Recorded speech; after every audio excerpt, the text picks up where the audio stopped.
Before we get started, we just wanted to thank Old Republic Surety for sponsoring this episode of Let's Get Surety, as well as NASBP's virtual seminars for the third year in a row. For more information on Old Republic Surety, visit www.orsurety.com. Now, on to our show. You're listening to Let's Get Surety. Let me hear your bonding talk with Kat Shamapande. Hey everyone, it's Kat Shamapande, and this is Let's Get Surety. Today I have with me my co-host, Mark McCallum. Hey, Mark. Hey, Kat, how are you? I'm good. It's always good to have you. Oh, I'm looking forward to today's show.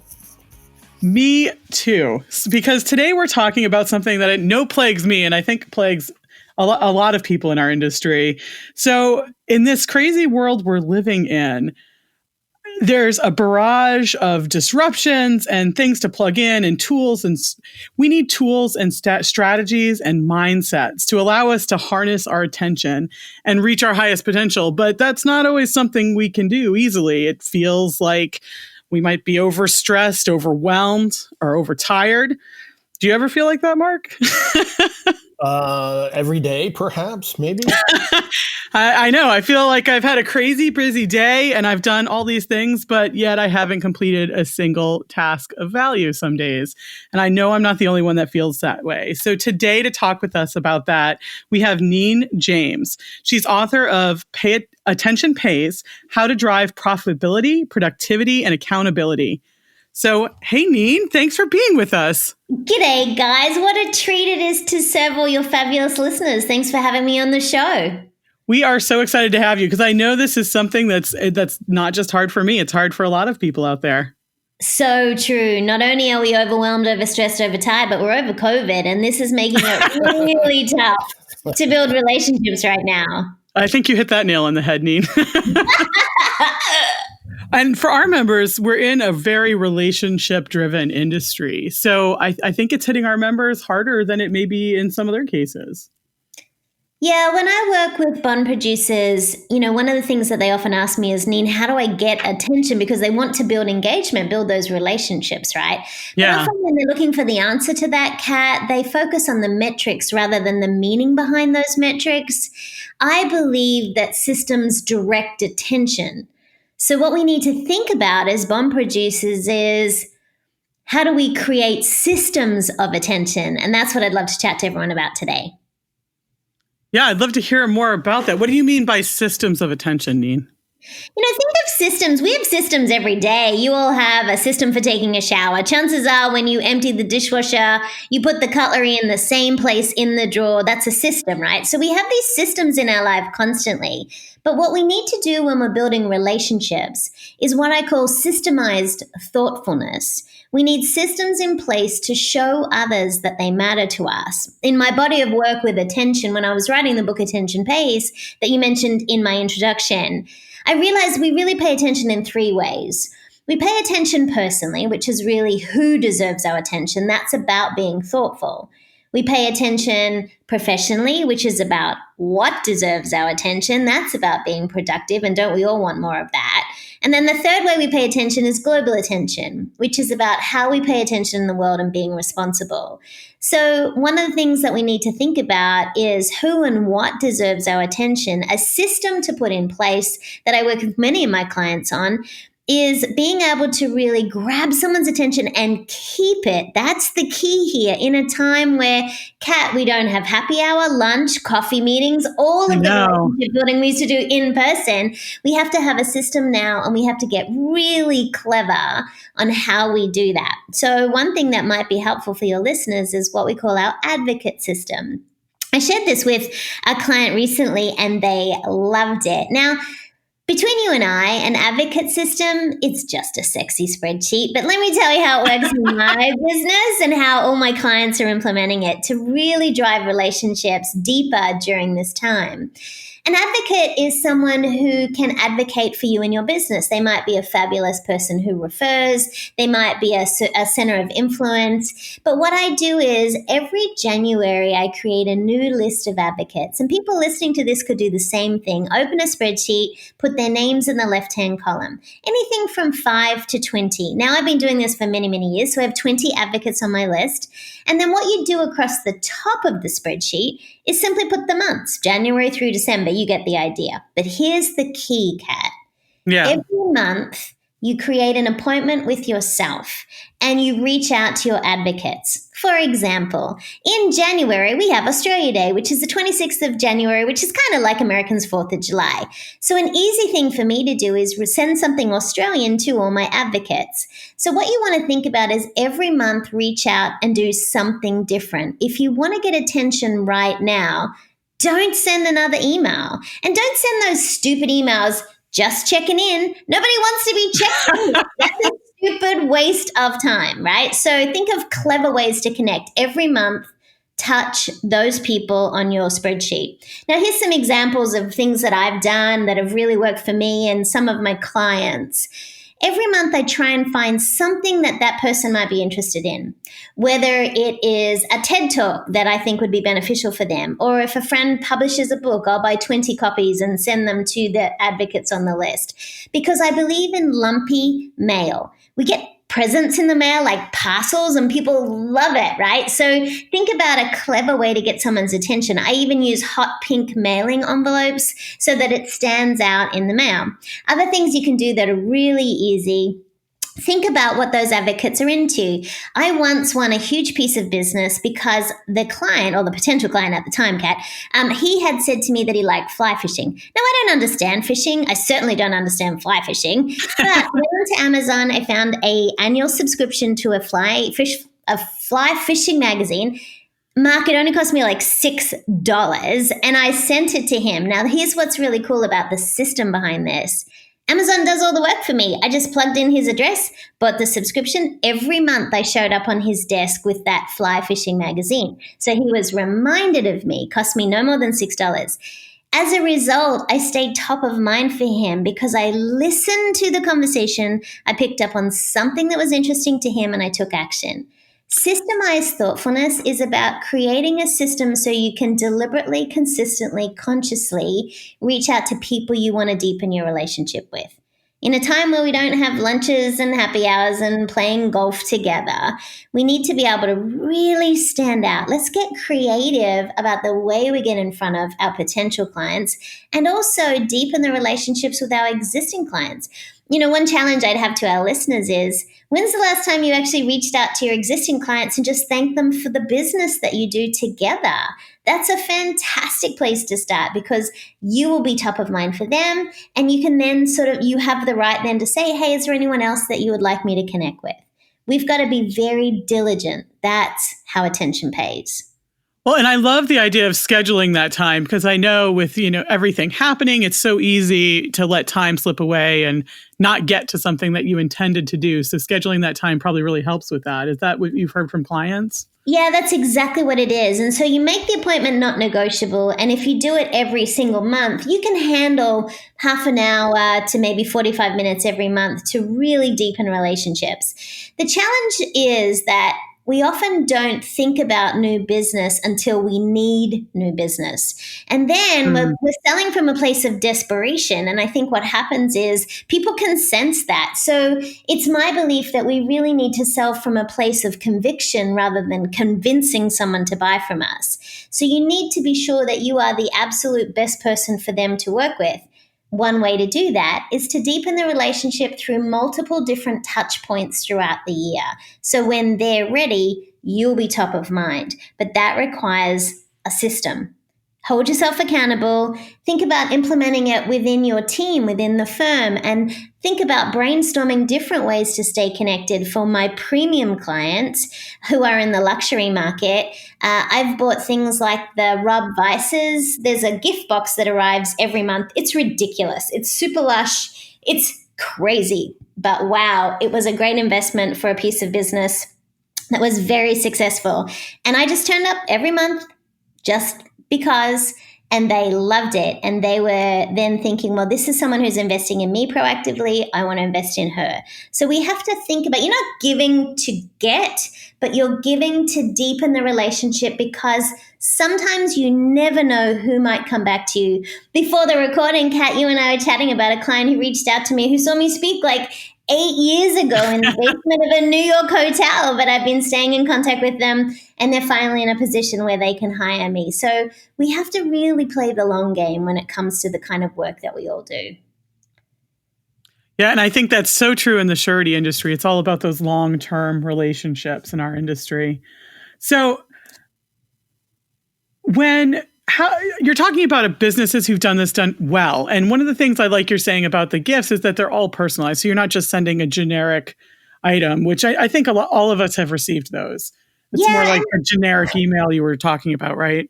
Yuck.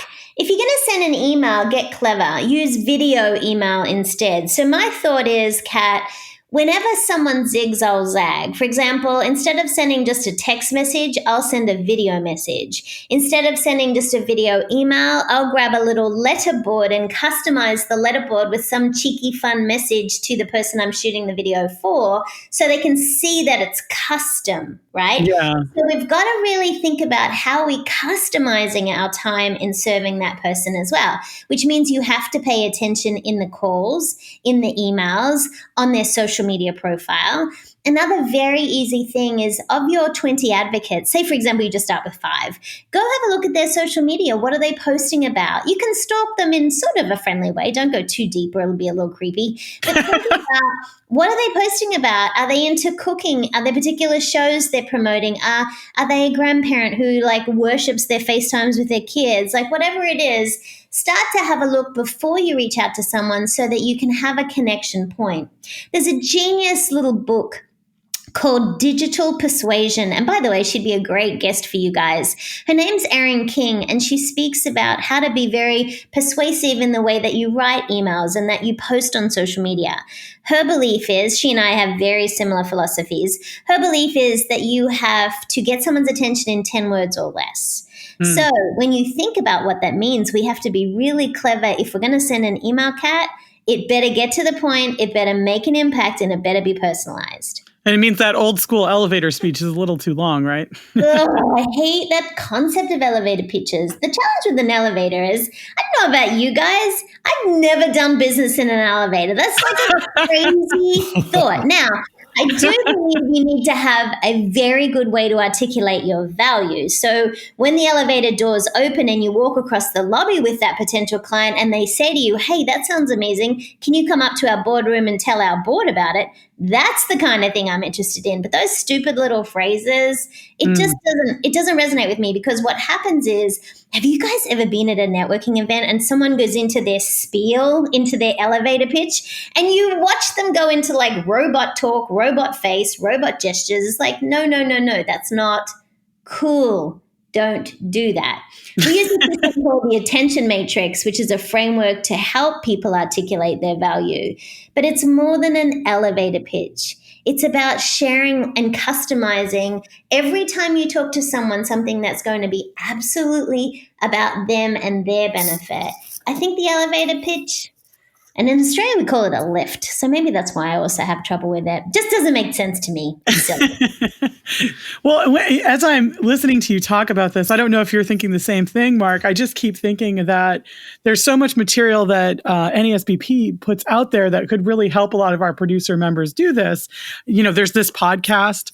If there's a topic that was timely and of interest to a client, you could forward on the podcast because they're easy for them to access. Yes. There's our producer toolkit that gives so many different resources. There's videos that you can send on that really tell the story of surety. And when it would fit in with something for that specific client, not mass mailing that, but sending it specifically to the clients who would find it of interest, it seems like those would be great resources. Or even our virtual seminars. I love that. Yes. Yeah, and Kat, the absolutely. more that you can help people understand your thinking, the more valuable you'll be to them.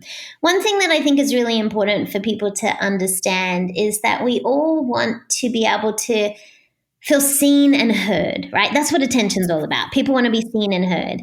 But if you can show people not only that you see them and you hear them, but you show them how you think, and you help elevate their thinking. You're educating your clients as well as helping your business because you're showing them how you're making decisions. Exposing them to brilliant resources like you all produce is just, they feel like they're kind of on the inside. They have that little inside scoop, like a little peek behind the curtain.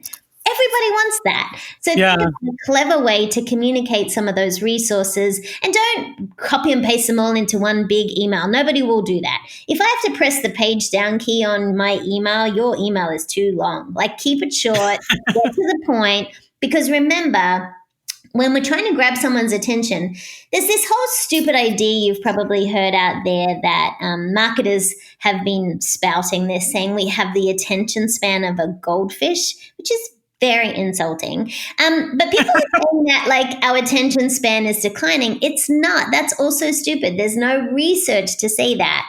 But the research that I did find when I was writing my book, Attention Pays, it's not that our attention span is declining. It's that our attention span is split. So when people are wanting to get the attention of their potential clients, you've got to understand your client's attention is being hijacked by social media, meetings, commitments, obligations. There's so much going on. You need to be able to grab their attention and keep it. That's the key. So, Nina, how do you decide when somebody deserves your attention? I mean, there's so many things out there vying for your attention. You talked about being intentional, finding your advocates, but who makes the cut? How do you go through that process? One thing that I think everyone needs to think about is it's intention that makes attention valuable, Mark. So when you think about what you're being intentional attention is really all about the choices we make and the actions we take. What actions will move you closer to your goal? So I think one system to have in place is to be really clear on what your goals and objectives are for the year. It is super easy to spend hours scrolling through Instagram, looking at travel porn and all the amazing things that people post on Instagram. It's very easy to watch cat videos on YouTube rather than create a proposal for a client. Believe me, I know. What we need to think about is if we have systems of attention and we understand who are our VIPs, meaning our very inspiring people. These are the people that energize you. These are the people you want to deepen your relationships with. And we need to eliminate VDPs, very draining people. Now, sometimes that's our family. You can't really eliminate them. But what we want to think about is one system I have in place is I do, for example, one way that I try and pay attention to, say, social media, because social media you could literally be on all day and get nothing done. So what I try and do is one of my systems every morning, Mark, is I do a social media drive-by, meaning I make my morning matcha, I sit there and I go across every platform. I retweet, I read, I write LinkedIn testimonials, I like posts on Facebook, I heart things on Instagram, I answer my direct messages, and I do it in a 15-minute window. And that's it. So then once that's done, I've reached out and shown people I saw your post, congratulations on your big anniversary, whatever it is, and then we move on. So creating systems to manage your attention. So social media might be an important part of people's role. So think about it in 15-minute increments. A really easy system is 15 minutes. Another system that I have, Mark, is every single day I write a love note. Now, to me, that's a handwritten, old-fashioned, put a stamp on it, post it in the snail mail, love note. Because those stand out. In our digital world, analog systems get attention. So maybe people could consider writing a handwritten note to people as a way to stand out. These are systems I've put in place every single day. I like the idea of assigning a certain amount of time. And let's say, obviously, I guess if you can't do it in 15 minutes in your system, do you say, well, I'll devote 20, or do you stick rigidly at 15 minutes? Or there's a couple of things that I do. I set the timer on my iPhone. So that's an easy reminder. And I'm very, very visual as well. And so one thing that I've installed is there's this thing called the Freedom app. And it's literally a website blocking app. And what I do is I set it for certain times during the day. so that I have to work. It doesn't even let me on the sites if I want to. So there are also some sneaky things you can do to protect your attention so you are only focusing on who and what matters. The Freedom app is an easy way to do that. You can also think about email systems. For example, there are plugins you can use that can bounce emails back to you at a particular time. You can pause your inbox using certain softwares. So there are definitely systems you can put in place to protect your attention. But the thing I like about 15 minutes, Mark, is I feel like I'm progressing things, but it's not taking a huge amount of my time. But if, for example, I have a very clear morning routine, there are certain things I do every single morning, just rituals, in order for me to set up my day the best way. Email's not the first thing I open in the morning. Social media is not the first thing I read in the morning. And so we have to be more diligent about our protecting our attention too. So if you look at your morning routine and you want to be more productive, consider, first thing in the morning, moving your body, maybe spending some time in meditation, think about journaling or whatever is going to help set up a very positive mindset for the day for you. And then think about work.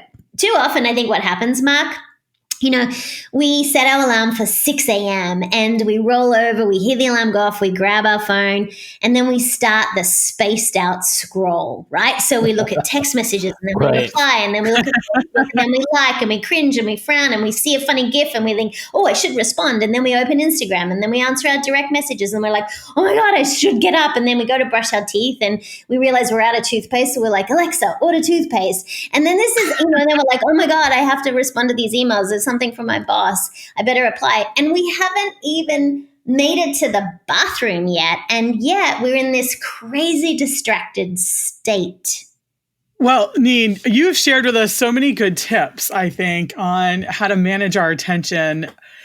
Before we close, I want to remind everyone and let everyone know we do have a virtual seminar coming up with you on March 2nd. I'm so excited for that, Neen, where you're really going to dive in and go deeper with us on this. The other thing that we're going to do that day, Kat, which I'm saving, but we're going to do the attention matrix. And this is an important tool for every bond producer. If you want to stand out and be able to connect with audiences, whether it's potential clients, whether you're speaking on a panel, maybe it's in a Zoom call, or you want to update your LinkedIn profile, or maybe you want an introduction you can use. This is the tool for that. So don't miss it, because I'm going to make sure we hot seat it and have someone, and I'll show you exactly how to do it in our time together. That's amazing. And I know, Neen, you're looking for questions from our members before they even get to the virtual seminar. They can email you. Is that right? Absolutely. I would love to know what the biggest challenges you're facing right now when it comes to really grabbing the attention of people that are important to you. So you can email me. My email address is just my name, neen@neenjames.com. That is amazing. And Neen shared with us the first chapter of her book that we'll be able to make available to everyone to kind of check the book out, and then you can order it later. I know it's available on Amazon, Neen. Is that right? Absolutely. So check out Attention Pays, How to Drive Profitability, Productivity, and Accountability. Thanks so much for being with us, Neen. Is there anything today you want to say in closing? No, it's been a privilege to serve. Remember, in a time where there are no lunches, no happy hours, and no coffee dates, it is really vital that you find creative ways to grab the attention of people that are important to you so you can deepen those relationships. Because when you have the privilege of meeting back in person, those relationships will be even stronger. And you want to make sure those relationships are still there. Sure. Yeah. Thank you so much, Neen. It was great chatting with you today. You've been listening to Let's Get Surety, brought to you by the National Association of Surety Bond Producers. For more information about the NASBP and its members, visit nasbp.org. Before we go, we just wanted to say thank you again to Old Republic Surety for their generous support in sponsoring this episode of Let's Get Surety. For more information on Old Republic Surety, visit www.orsurety.com.